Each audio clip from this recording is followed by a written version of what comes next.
Hey, hope everyone's having a great day today. Effective and safe for 12 and up now. I'm sure everyone's heard this already, but let's go take a look because they are saying on ABC News that all youth can now start getting the jab. But before we look at the clips, let me just show you this because I'm not going to share it in the clip. The numbers they're sharing with us. Let's add them together. What do you get? 24. Well, all I can see is 24 and then the 15. Well, when you add them the way possibly they're doing it, that's what I'm coming up with.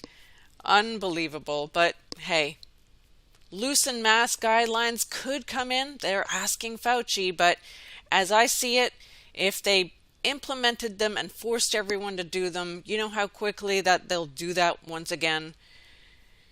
Don't get all wrapped up and excited about this, but I'm glad if you are able to walk around without them, if you've had to wear them in certain areas. But let's now go take a look and see what they're saying. The FDA authorizing the Pfizer vaccine for 12 to 15-year-olds after the company reported it was 100% effective in adolescents with no safety concerns. I think these are great news, not only for the young kids, but also for the parents, grandfathers, and for the American society in general. So now we can substantially expand the number of people that will get protected, and particularly we can substantially expand the number of people that will get protected.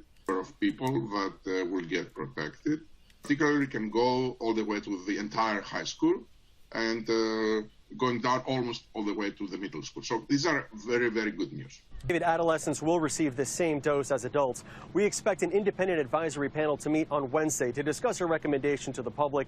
All indications are the CDC director will sign off and vaccinations could start within days. Of course, there you have Mr. Bourla, who says perfected. Interesting choice of words, wouldn't you say? That people will get perfected. Well, we know he's received awards and he's a part of Pfizer, so that should tell you enough. Interestingly enough, the story that they have online, at least, is that he's a Sephardi Jew and his parents were just somehow spared right before being shot. But I'm not going to get into that. But anyway, World Health News, let's see what they're talking about. Well, here's the numbers they're showing globally. There you have 23 when you add those together. And of course, in the video, they are saying we advise in every situation is taking a risk-based approach. That's right, the risk. Do you understand the risks that you are taking when we're talking about this V? And they're telling you right now, make your decision. At an individual level, we're asking everyone to know what your risk is. Will you trust in man and science or in God is the question I have for you today. And I think that's what they're saying. They're talking about the same distancing, masks, not avoid crowded spaces and all the ventilation, all the same stuff. But we support countries in using this risk-based approach. Interesting photos they used, and I just had to share just for kicks and giggles, of course.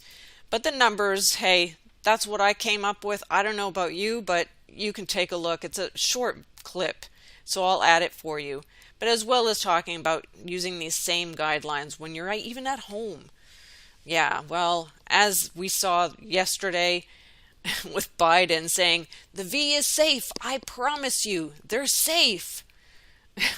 Well, as I've said in the past, who trusts politicians? Why on earth would they even bring them in there? Because, yeah, that's how much I trust a politician.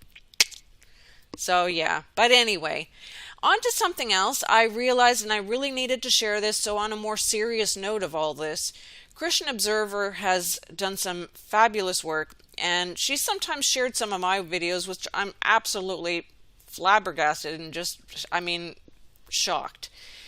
But she has some interesting video, and I'd like to share this with you. It's a phoenix and the DNA and the jab.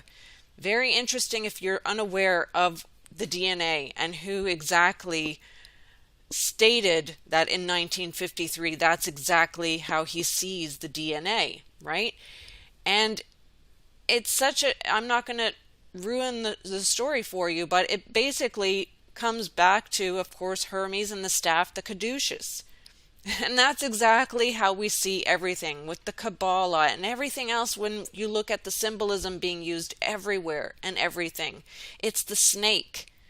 And when you understand this, you understand the snake with the who, and you understand everything else.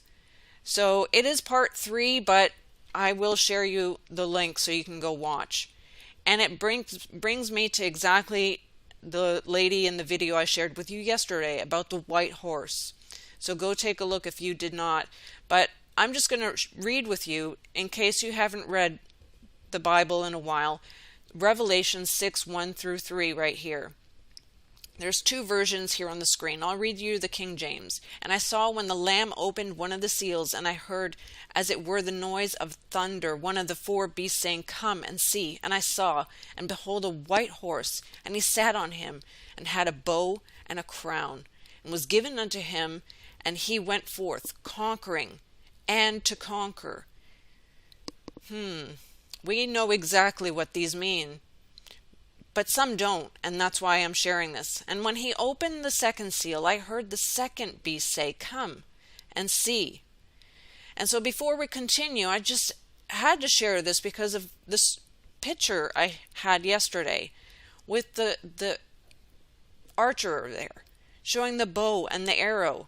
But we know exactly what it means, right? And that's exactly how I'm picturing it as well. You need to pray and understand these things. But then if we continue reading, and there went out another horse, and that was red, and power was given to him that sat thereon, to take peace from the earth, and that they should kill one another. And there was given unto him a great sword. When I think of this, I think peace. When they say peace, what will happen? Well, many things have been talked about in the Bible about peace and what happens after. And I'm just here to warn, I'm not knowing or understanding how close we are, but you need to understand the Noahide laws if you're unaware of these. And I have a video on that. But the basic first thing is belief in God.